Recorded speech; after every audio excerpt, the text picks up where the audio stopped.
ನಮಸ್ತೆ ವೀಕ್ಷಕರೇ, ಎಲ್ರಿಗೂ. ಇವತ್ತು ನಾನು ಒಂದು ಹೊಸ ಟಾಪಿಕ್ನ ತಗೊಂಡಿದ್ದೀನಿ. ನಿಮಗಿದ್ರು ಪರಿಚಯ ಇದೆಯೋ ನನಗೆ ಗೊತ್ತಿಲ್ಲ. ಬಟ್ ಇದೊಂದು ಸಂಖ್ಯಾಶಾಸ್ತ್ರದಲ್ಲಿ ಹೇಗೆ ಒಂದು ನೇಮಿಂಗ್ ಪವರ್, ಹೇಗೆ ಒಂದು ಹೆಸರನ್ನು ಸಂಖ್ಯೆಗಳ ಬಲವಾಗಿ ಇಡಬೇಕು ಅಂತ ಯಾಕೆ ಹೇಳ್ತಿದ್ದೀನಿ ಅಂತಂದರೆ, ಪ್ರೊನೊಲಾಜಿ ಅಂದರೆ ಪ್ರೊನೌನ್ಸಿಯೇಷನ್. ನಾವು ಯಾವುದೋ ಒಂದು ಹೆಸರನ್ನು ಕರೆದಾಗ ಆ ವ್ಯಕ್ತಿಗೆ ಆ ಹೆಸರಿನ ಬಲ ಚೆನ್ನಾಗಿರಬೇಕು, ಇಲ್ಲಾಂದರೆ ಹೆಸರಿನ ಸಂಖ್ಯಾಬಲ ಚೆನ್ನಾಗಿರಬೇಕು ಆ ವ್ಯಕ್ತಿಗೆ. ಆಗ ಒಂದು ಏರುಗತಿಯಲ್ಲಿ ಅಂದರೆ ಇಂಪ್ರೂವೈಸ್ ಅಂದರೆ ತುಂಬ ಏರುಗತಿಯಲ್ಲಿ ಜೀವನವನ್ನು ನಡೆಸ್ತಾರೆ. ಇಲ್ಲ ಅಂದರೆ ತುಂಬ ಕಷ್ಟ ಆಗುತ್ತೆ ಅಂತಲೇ ಹೇಳ್ಬೋದು. ಹೆಸರು ಜೀವನ ಪೂರ್ತಿ ಇರುವಂಥ ಒಂದು ಹೆಸರು ತುಂಬ ಹೆಸರು ಗಳಿಸುತ್ತೆ.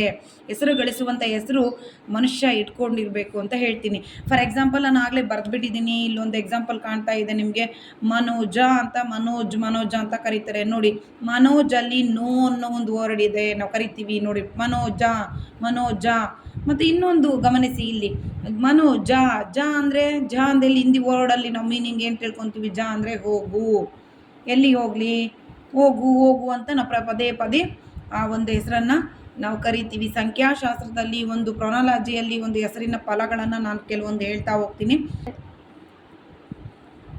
ನೋಡಿ. ತನುಜ, ಪೂಜಾ, ಹೀಗೆ ಜ ಅನ್ನೋ ಪದ ಅಲ್ಲಿ ಉಂಟಾಗುತ್ತೆ ನೋಡಿ. ಈ ಥರ ಇಟ್ಕೋಬಾರ್ದು ಈ ಹೆಸರುಗಳನ್ನು. ಮತ್ತೆ ಯಾವ ಹೆಸರುಗಳನ್ನ ಇಟ್ಕೋಬಾರ್ದು ನೋಡಿ.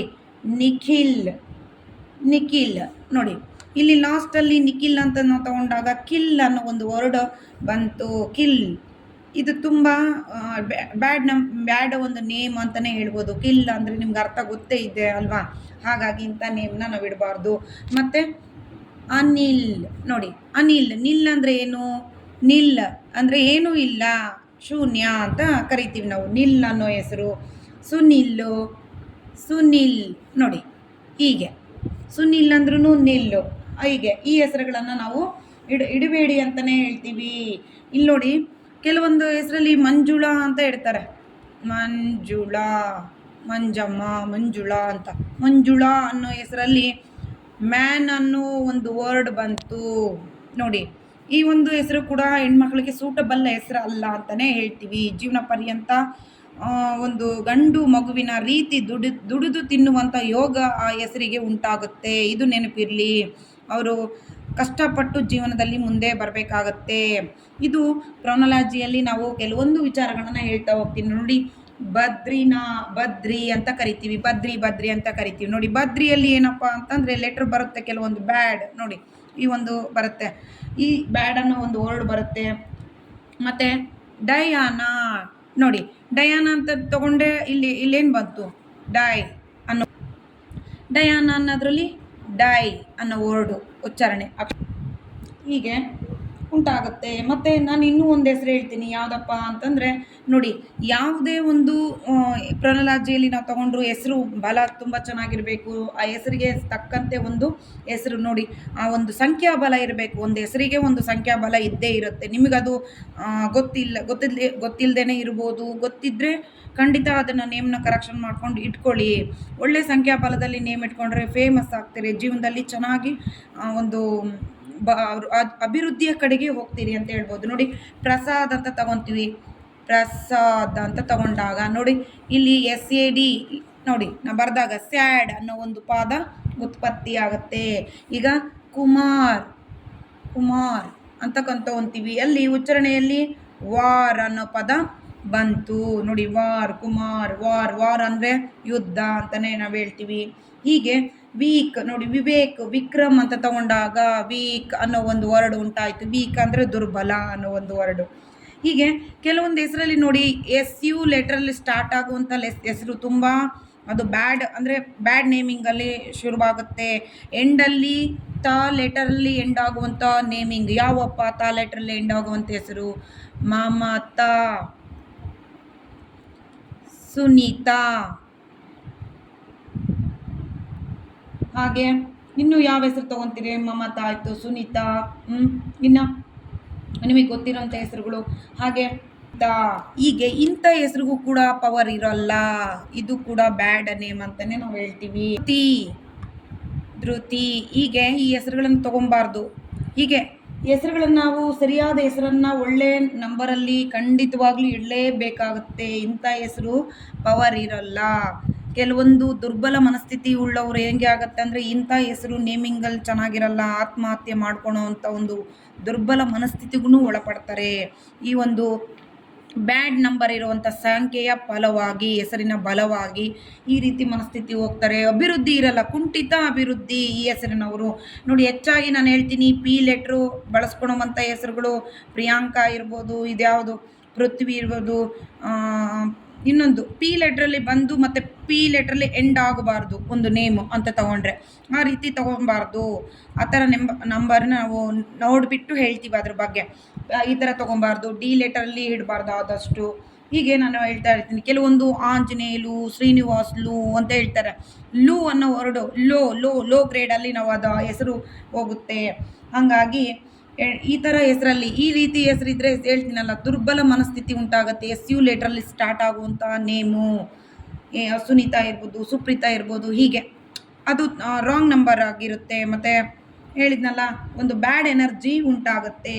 ಹಾಗಾಗಿ ಈ ರೀತಿ ಹೆಸರುಗಳನ್ನು ಇಡಲೇಬಾರ್ದು ಅಂತ ಹೇಳ್ತೀನಿ.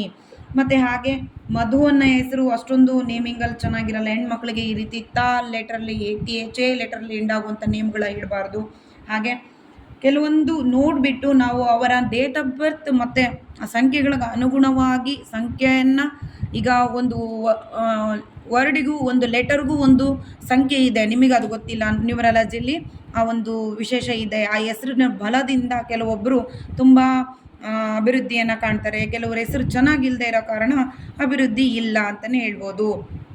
ನೋಡಿ, ಇದು ಅಷ್ಟೇ. ಪಿ ಲೆಟ್ರು ಆದಷ್ಟು ಇಡಬೇಡಿ ಅಂತ ಯಾಕೆ ಹೇಳ್ತೀವಿ ಅಂದರೆ, ಪಿ ಲೆಟ್ರನ್ನೇ ಅಂತಂದ್ರೇ ಶನಿ ಅಂತ ಕರಿತೀವಿ. ಪಿ ಲೆಟ್ರನ್ನ ಪಿ ಅಂದ್ರೇ ಶನಿ ಅಂತ ಕರಿತೀವಿ, ಕನ್ಸಿಡರ್ ತೊಗೊತೀವಿ ಇದನ್ನು. ಈ ಲೆಟ್ರಲ್ಲಿ ಇಡೋರಂಥವ್ರು ಕೆಲವೊಂದು ಬಾರಿ 2 ಮ್ಯಾರೇಜ್ ಆಗುವಂಥ 2, 3 ಹೀಗೆ ಮ್ಯಾರೇಜ್ ಡಿಸ್ಟರ್ಬೆನ್ಸ್ ಜಾಸ್ತಿ ಇರುತ್ತೆ ಪಿ ಲೆಟರ್ ಅವ್ರಿಗೆ. ಹಾಗಾಗಿ ಇಡಬೇಡಿ, ಈ ಲೆಟರಲ್ಲಿ ಆದಷ್ಟು ಹೆಸರುಗಳನ್ನು ಇಡಬೇಡಿ ಅಂತಲೇ ಹೇಳ್ತೀನಿ. ಹಾಗಾಗಿ ಈ ರೀತಿ ಒಂದು ಪ್ರೊನಲಾಜಿಯಲ್ಲಿ ಅಂದರೆ ನಾವು ಹೆಸರನ್ನು ಕರೆಯೋದ್ರಲ್ಲಿ ಎಷ್ಟು ಬಲ ಇದೆ ಅನ್ನೋದು ನಮ್ಗೆ ಗೊತ್ತಾಯಿತು. ನೋಡಿ, ಹೀಗೆ ಆರೋಗ್ಯ ಲಾಸ್. ನೋಡಿ, ಈ ಒಂದು ನಿಲ್ ಅನ್ನೋದು ಲಾಸ್ ಆಗುತ್ತೆ, ಆರೋಗ್ಯ ಲಾಸ್ ಆಗುತ್ತೆ ಇಂಥವ್ರಿಗೆ. ನೋಡಿ, ತೊಂದರೆ ಆಗುತ್ತೆ. ಕಿಲ್ ಅನ್ನೋರಿಗೆ ಇರೋಲ್ಲ, ನಿಖಿಲ್ ಅನ್ನೋರಿಗೆ ಯಶಸ್ಸಿರಲ್ಲ, ಅನಿಲ್ ಅನ್ನೋರಿಗೆ ಯಶಸ್ಸಿರಲ್ಲ.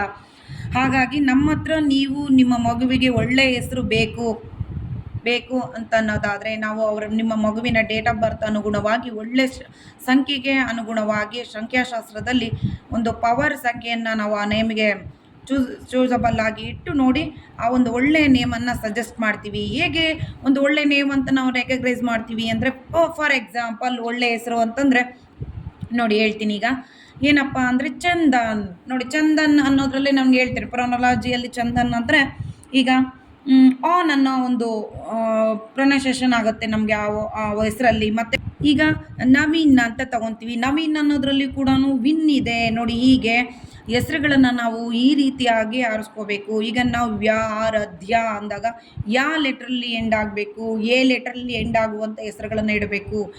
ಅನ್ನೋದು. ಮತ್ತು ಇಲ್ಲೊಂದು ಕೆಲವರು ಹೆಸರುಗಳು ಹೇಗಿಡ್ತಾರೆ ಅಂದರೆ ಡಬಲ್ ನೇಮ್ ಇರುತ್ತೆ.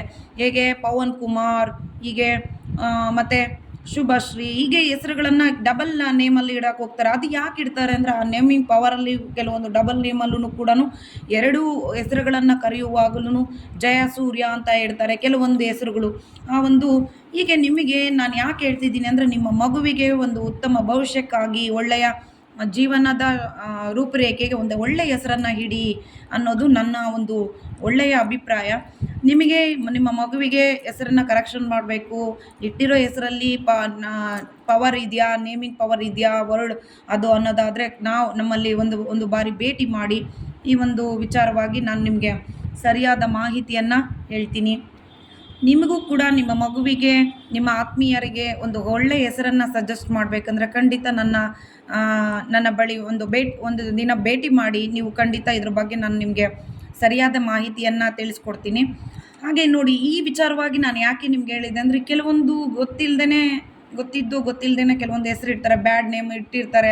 ಗ್ರೋತ್ ಇರಲ್ಲ ಅಂತ ನೇಮಿಂಗಲ್ಲಿ ಅವ್ರಿಗೆ ತುಂಬ ಸಮಸ್ಯೆಗಳು ಪಡ್ತಾರೆ. ಅದಕ್ಕೋಸ್ಕರ ನಾವು ಒಂದು ಒಳ್ಳೆಯ ಹೆಸರನ್ನು ಇಟ್ಟಾಗ ಜೀವನ ಪೂರ್ತಿ ಅವರು ಸುಖದಾಯಕವಾಗಿ ಜೀವನವನ್ನು ನಡೆಸ್ತಾರೆ ಅನ್ನೋದರಲ್ಲಿ ಸಂದೇಹನೇ ಇಲ್ಲ.